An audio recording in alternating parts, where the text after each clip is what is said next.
Morning, everybody. Thrilled to preach in just a second. Before that, a public apology. I was, kind of making fun during the carnival on July 4th of all the teenage girls, like the tank top and the belly button and the jean shorts, all dressed the same. Yeah, and then my best pal and I showed up at church like wearing the same shirt this morning. This is crazy.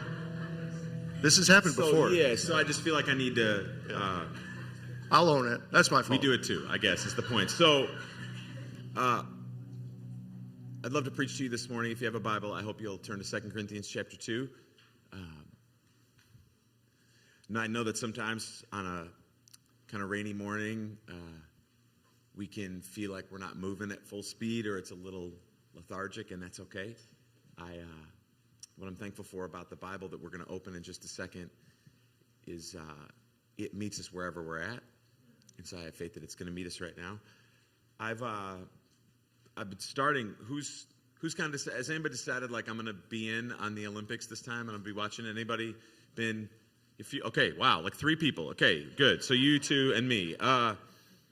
Yeah, I told you guys this before. I like to watch the Olympics. I like to root against Canada and some other stuff. But I was watching last night, and it's always the same, right? This person they bring on the screen does 18 flips and can go in the water diving without even making like a ripple, or this person can ride a bike 18,000 miles in the rain, or like whatever, like the amazing thing that the person can do,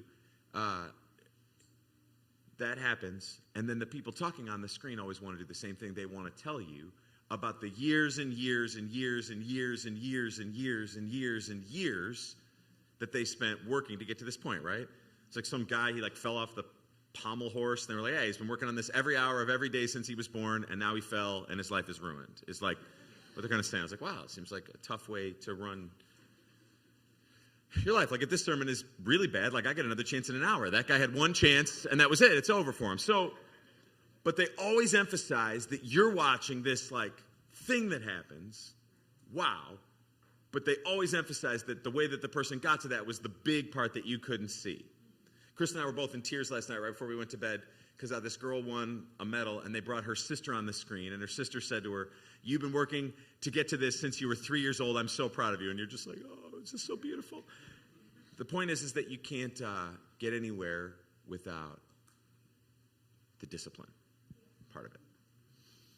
And discipline is a funny word because it depends on, some people think of discipline like punishment.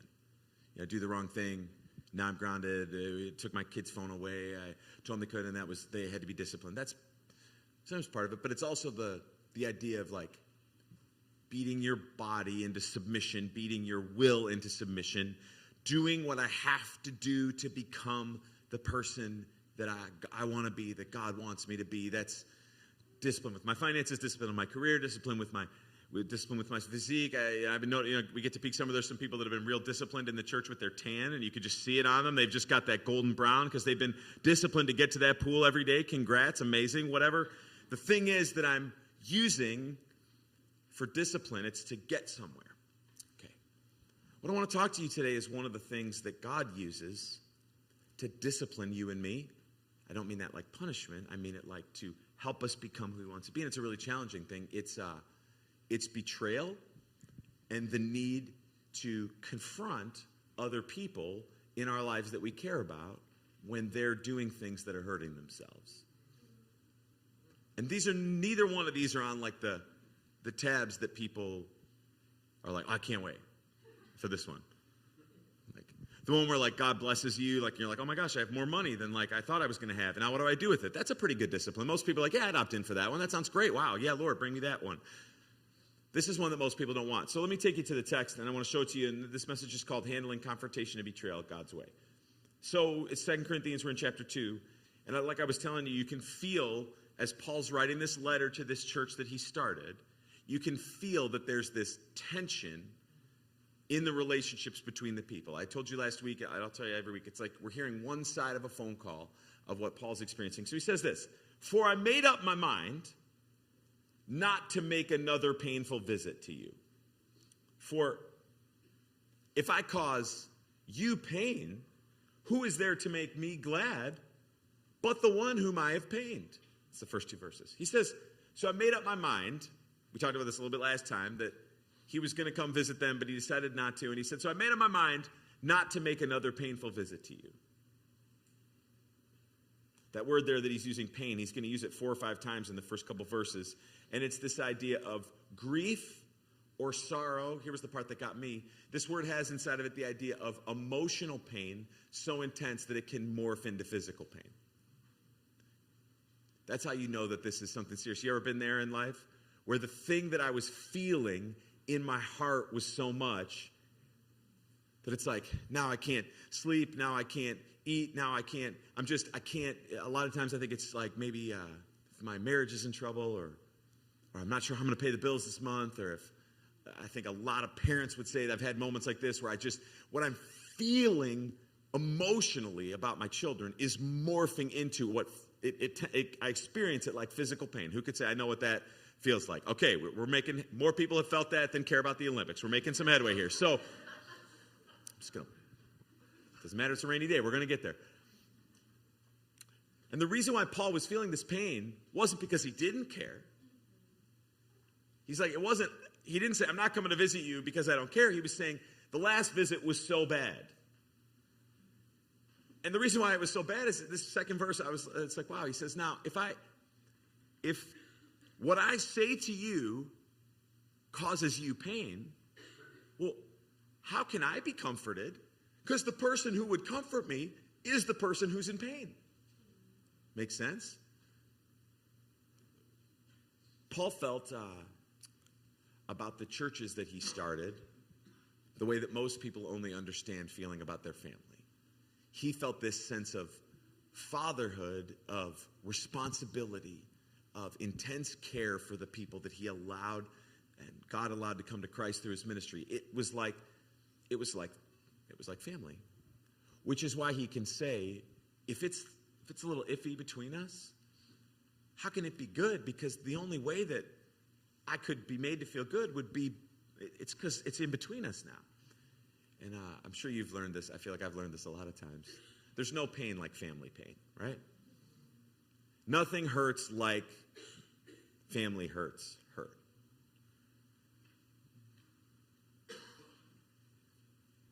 Hurts at work, like, they're bad. But like, if your boss is a jerk, you have your family right there with you.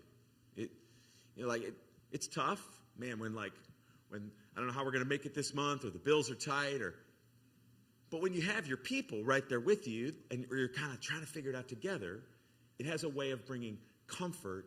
In fact, I've experienced that sometimes the sweetest times of relationship with the people closest to you are when the outside world things are really difficult, and there's this kind of like us against the world thing. It's really beautiful. I guess what I'm saying is there's no pain like family pain. And Paul is saying, this pain that I experienced the last time we were together was so much that I can't imagine coming to see you right now, because I just can't bear to think about this happening again.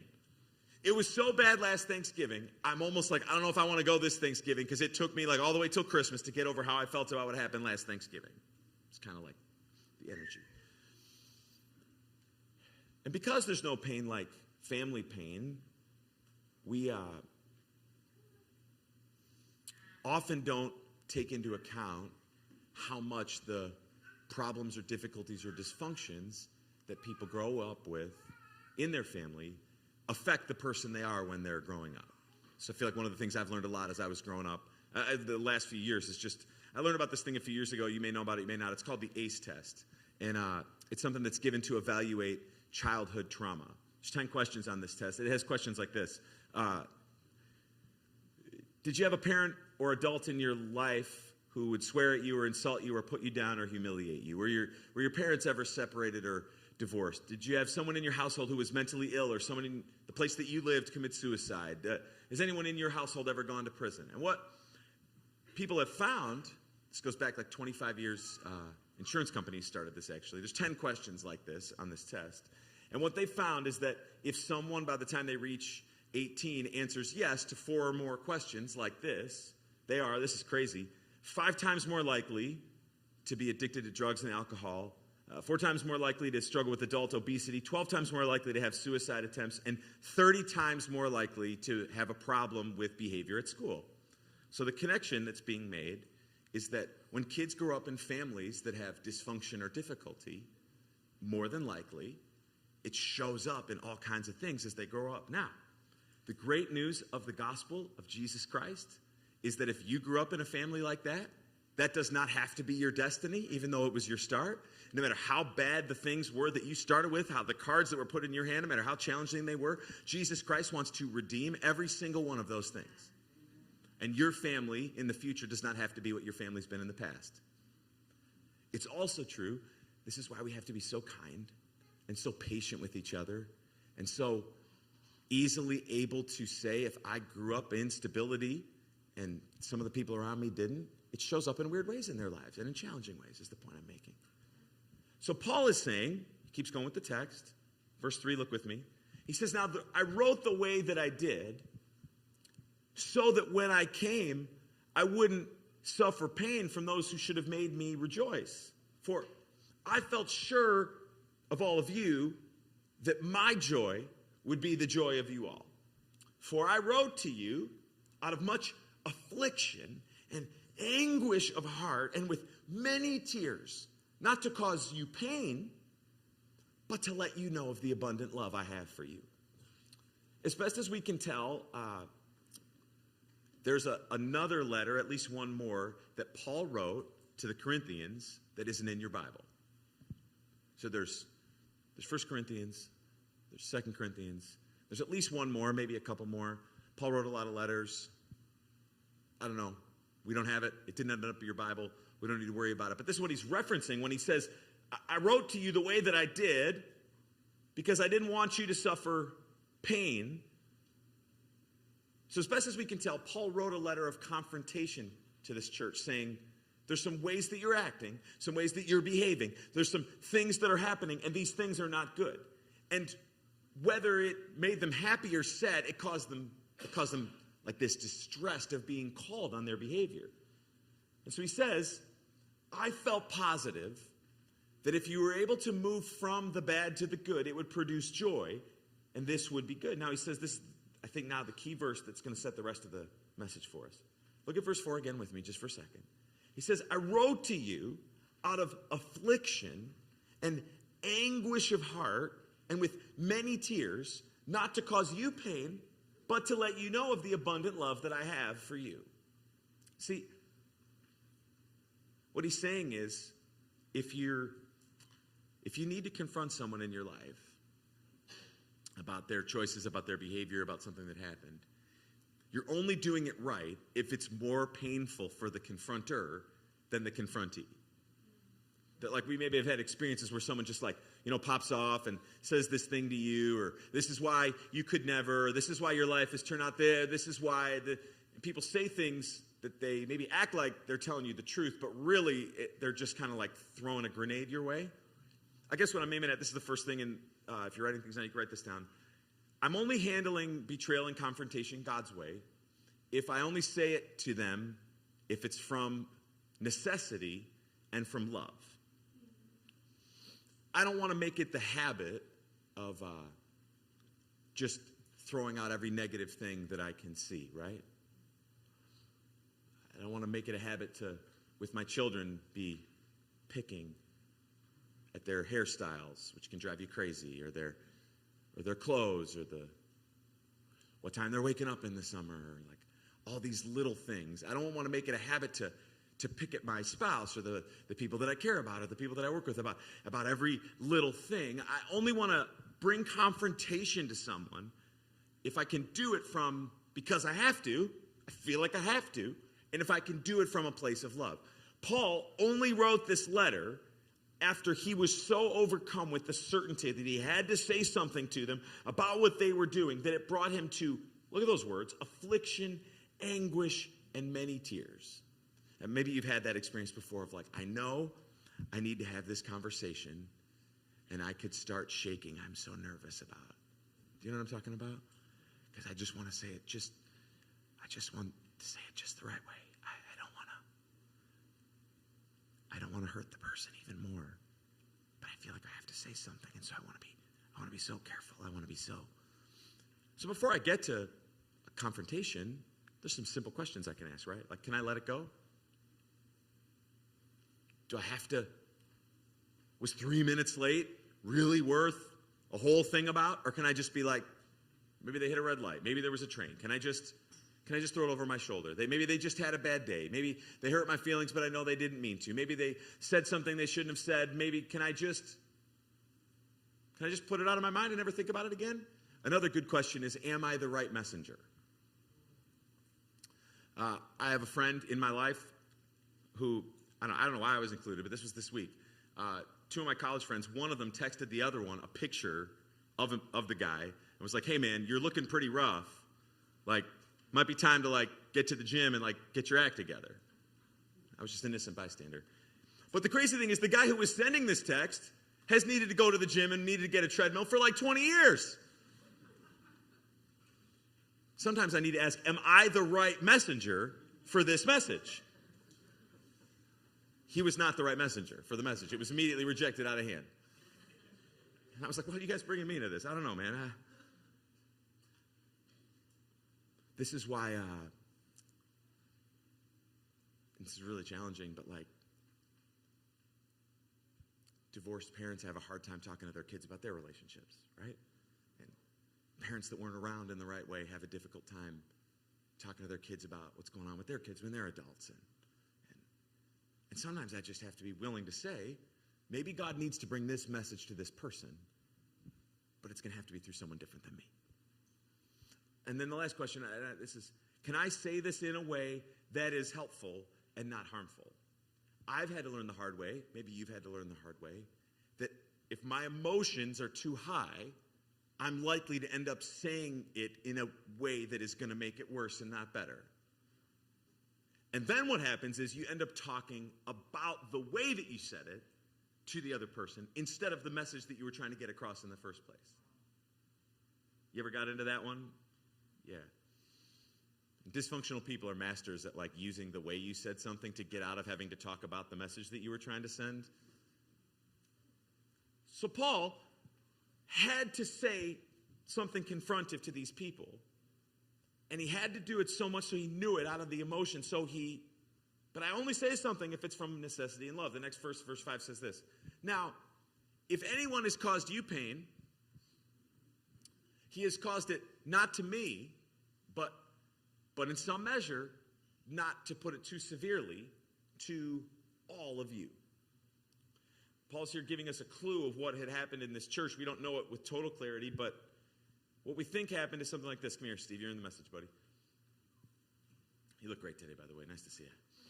All right, here we are on this side. So what appears to have happened is Paul, I'll put myself in his role, sorry, appears to have started a church, and then he went off like he did, across around the Mediterranean. He was evangelizing and starting churches all over the place.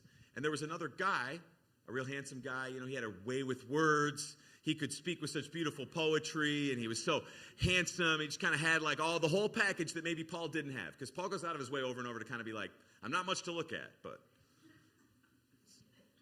him and I, we get each other. And and while Paul was gone, this other guy kind of like stepped in to say, I don't know that Paul really told us the whole story. And he started to change and mutate some of the teachings of the gospel in a way that made people confused. And now there was like dual loyalties. And Paul had to write this letter to say, it's not about me, it's not about him, it's about the truth of who Jesus is. And he needs to back up and back away. And enough already. That seems like that's what happened. Great. I'll use you again in a more positive way in a second. So now with that in your mind, read the verse again. Now, if anyone has caused pain, this guy caused pain by confusing people and dividing the church. He's saying he didn't just do it to me. Actually, in some measure, I'm not trying to be over dramatic. If he caused pain to everyone. I think Paul's showing us a second thing here, which is I only talk about it in public if it's from necessity and love.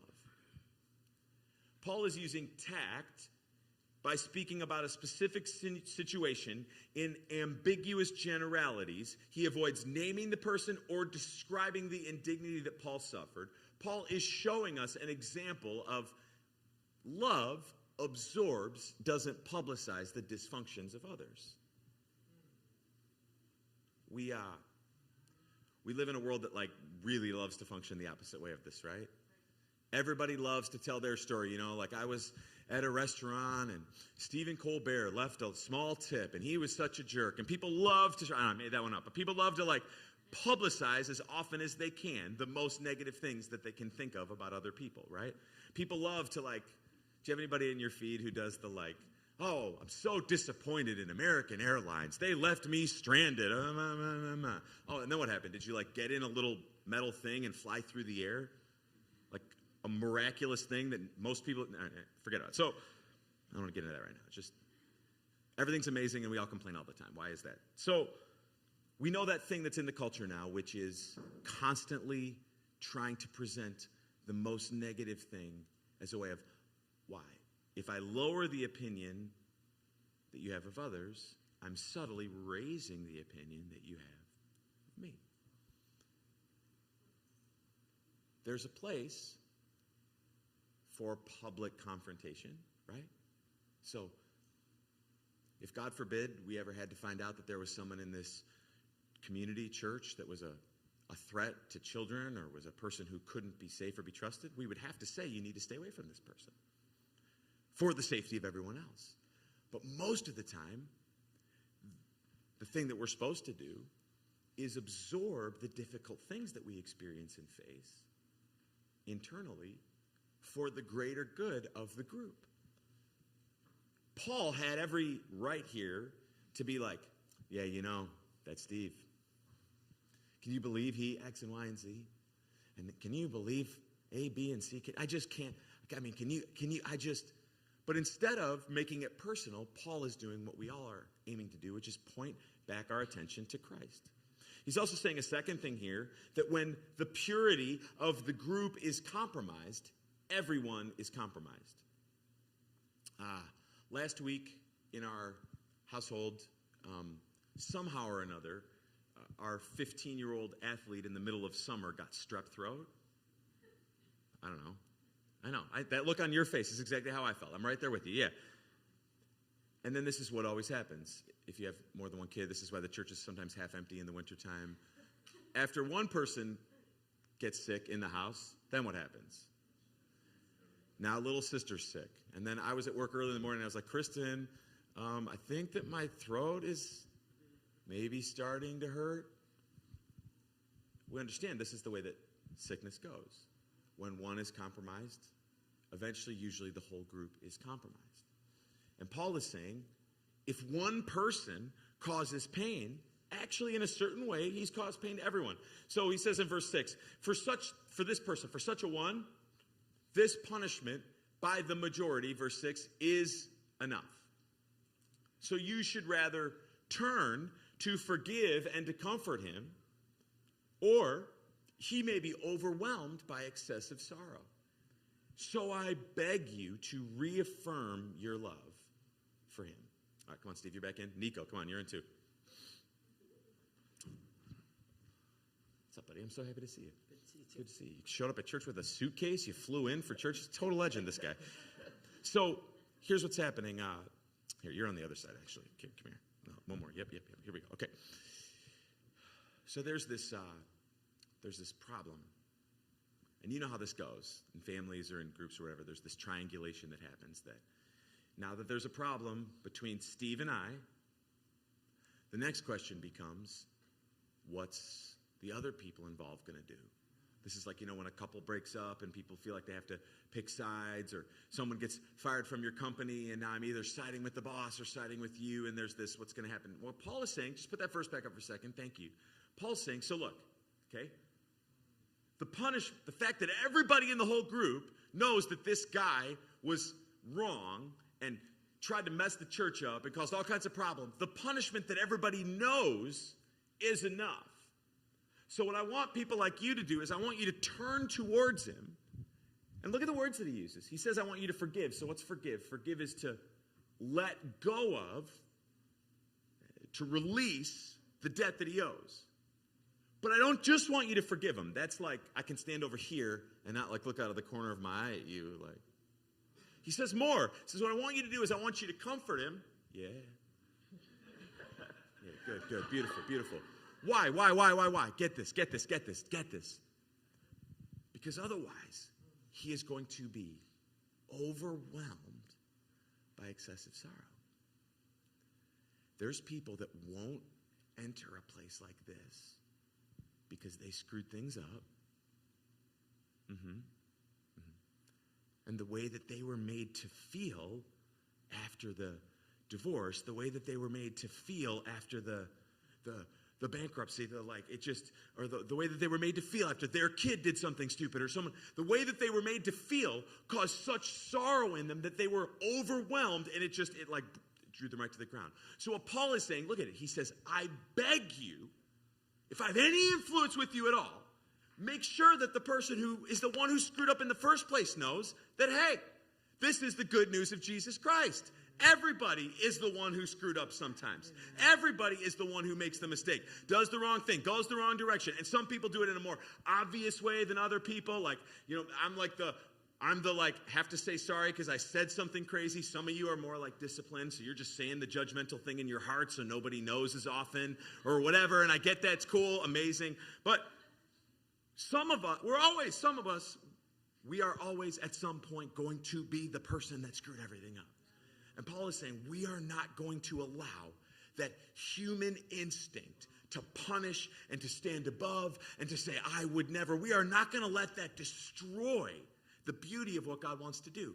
So I am begging you, reaffirm your love for the person who is the person who screwed up. Thank you, guys. So what he's saying is, I only confront a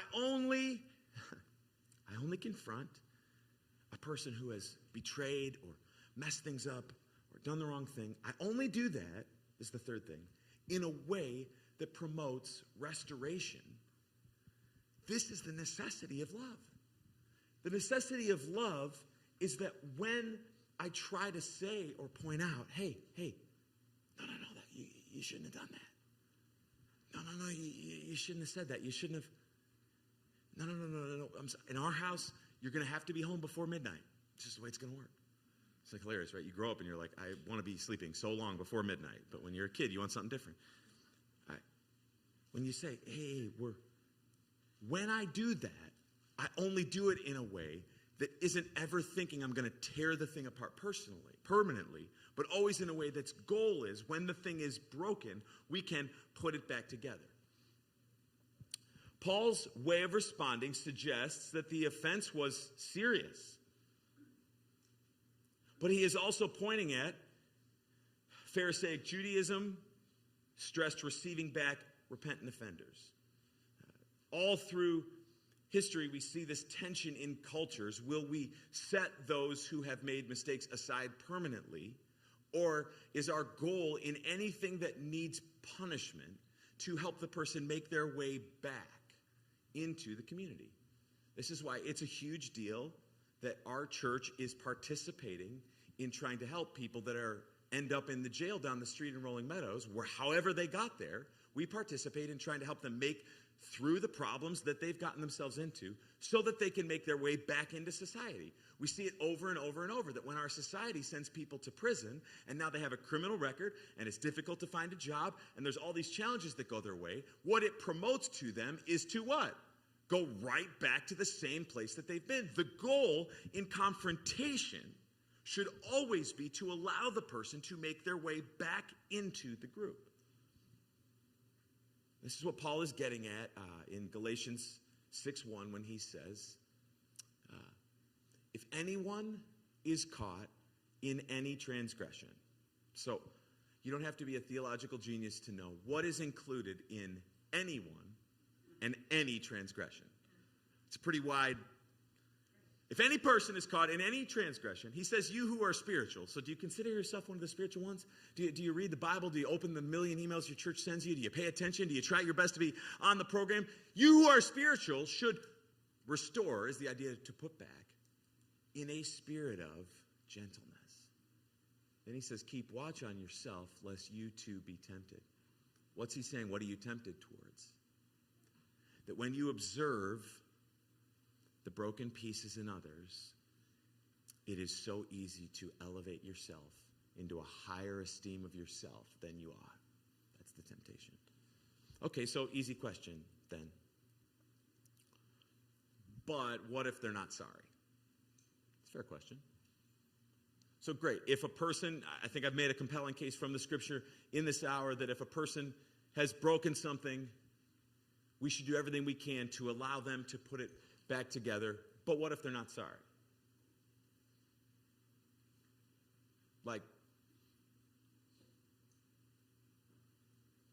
what if they ran off on your mom and now they're happier with the person they're with now and they're willing to say that? What if they took the money, spent it, got caught, sort of feel bummed that they got caught, sort of, maybe, kind of, but aren't really willing to look you in the eye and say, I'm sorry? Second question that goes with that is, what about when they do it again? I think, like most of us in our spirit are pretty good at, I think most of us are pretty good at first-time forgiveness. Most of us are pretty good at like, okay, you promise you won't go over there again? You promise you won't? But what happens the next time?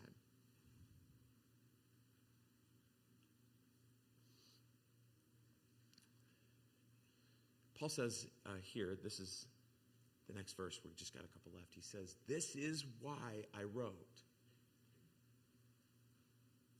The reason why I wrote that letter that made you all upset, saying you had to help the guy get back into the family, is that I might test you and know whether you are obedient in everything. Anyone whom you forgive, I also forgive.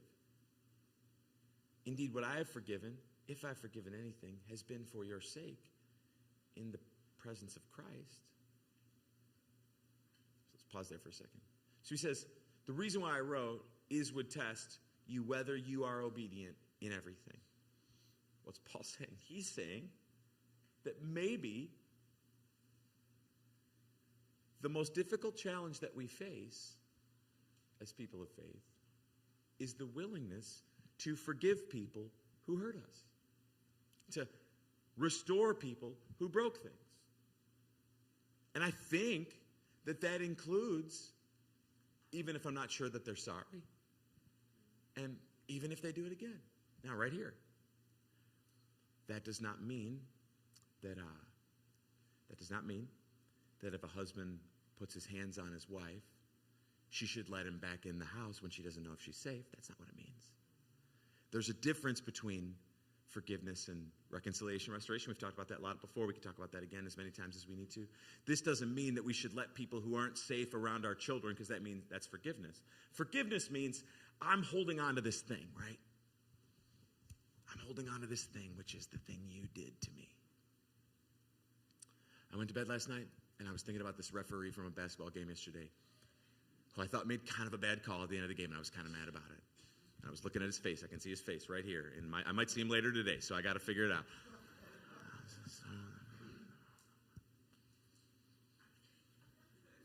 You know, and depending on your personality, your temperament, you know, we've got our little grudges, right? We've got our. I saw a picture yesterday of this teacher at our high school that was mean to Kristen when we were in high school. And I saw someone had brought her some old pictures, and I saw this, and I immediately had that, It's like 20 years ago. She might be dead by now. I don't know. But it's like we have this thing in us. Now, don't leave me up here like I'm the only one who knows what I'm talking about. We have this way that we can hold on to our things, right? Alex, am I telling the truth? Yeah. And what forgiveness is doesn't mean I open myself up to be hurt by that person again, or trust them when I shouldn't trust them, or let them into my life in a way that I shouldn't let them into my life. Those are all important questions and different questions than we're talking about today. What it simply means is what I'm doing. I want so badly to drop this, but you guys will get mad if I do. What it means is I just release it. I just say, I'm going to put that over there. I'm not going to let my life be ruled by that thing that they did, by that mistake that they made, by that thing that made me angry. I'm not going to hold on to that as one of the main things in my mind every day, because I've learned now. This is what Paul's saying. Look, what does he say? if I've forgiven, it's for your sake in the presence of Christ, so that we would not be outwitted by Satan, verse 11, for we are not ignorant of his designs. What he's saying, like Satan is thrilled when instead of making progress in your life, you're still holding on to this thing from over here. Because as long as you're holding on to this thing over here, you're no danger. You have no ability to fight for the kingdom of God or to push things forward in your life or to become the person that you want to be in 2024. As long as you're holding on to the thing from over here, you're doing exactly what Satan wants. So he's saying, I think, here a couple things. Firmly, but not punitively, dealing with sin, the sin of others, is among our hardest tasks. That's difficult. When we say firmly, we mean we can't allow sin anywhere around us at any time, or it ruins the group. So if there's people that are behaving in a way that is causing trouble in my household, if there's people watching things that I know are evil in my household, if there's people participating in things that I know are going to hurt them, I have to deal with it. I don't have the choice to say I'm not going to. So I want to deal with it firmly.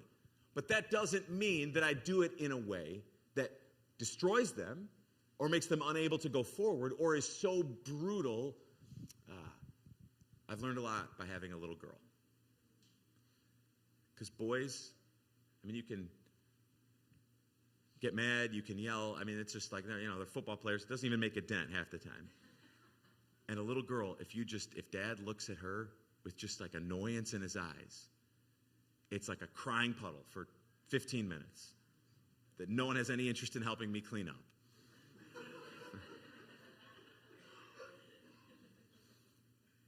So just put that quote back up. Thank you, Oscar.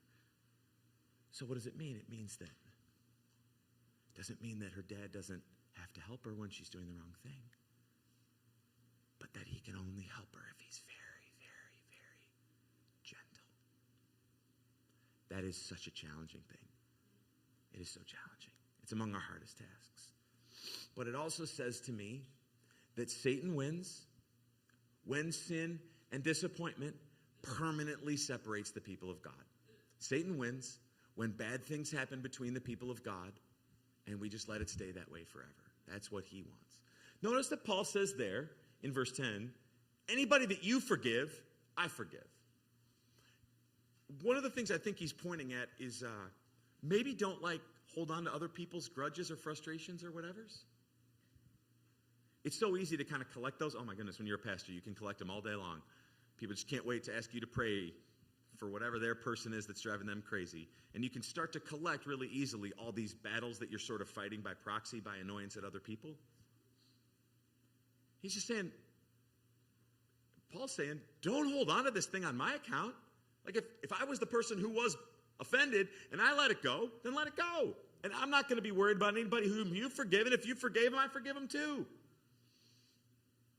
Satan wins when we let sin and disappointment separate us. So I'm going to say it now one more time at the end. Angela's going to come and play. We're going to take communion in just a second, so get that in your hand. Steve is going to come lead us in a moment. The band people, they're going to magically materialize as they do.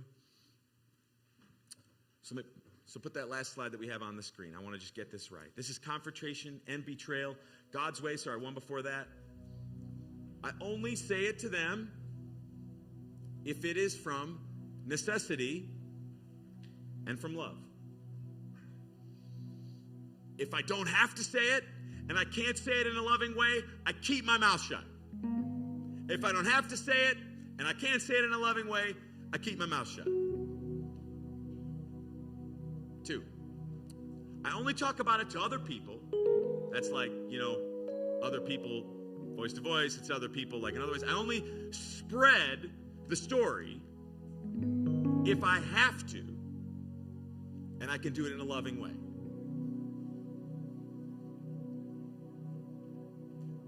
This part is so hard and it's so important. And I only deal with it in a way that promotes the thing being put back together, not the thing staying broken, because that's what love requires. I have this, I'm going to end with this. I have this wonderful friend. He's not part of our church. I have this wonderful friend who has a bunch of kids, and one of his kids is an addict. And if you've ever walked any of that road, you have my deepest love and empathy, because it is so challenging. And it's his child. And it's this up and down thing, right? Sometimes it's good, sometimes it's bad, and we've tried every book, and we've tried every speech, and we've tried every rehab, and we've tried every speech, and it's like, I mean, anything that there could ever have been to do. It drives the guy crazy when people say, have you ever thought about it? Yes, of course I've thought about it. Of course. This has gone on for a long time now. I mean, I've like 15 years.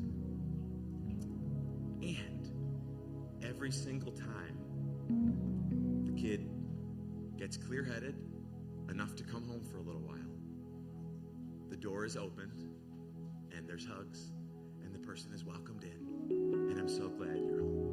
Why? Because the love that a parent has for a child, it just can't be destroyed. It can't run out. I mean, no matter how, some kids are trying, but they can't get that love to run out. And what Paul is saying is that same thing is the way that we are to be with the family of God. That the necessity of love is that no matter how bad you broke it, let's figure out how to put it back together. That is the thing that the world can't believe exists, and it's the opportunity that we have. It's the gift of the good news of Jesus Christ poured out for our sins. That's why we can say, worthy is your name.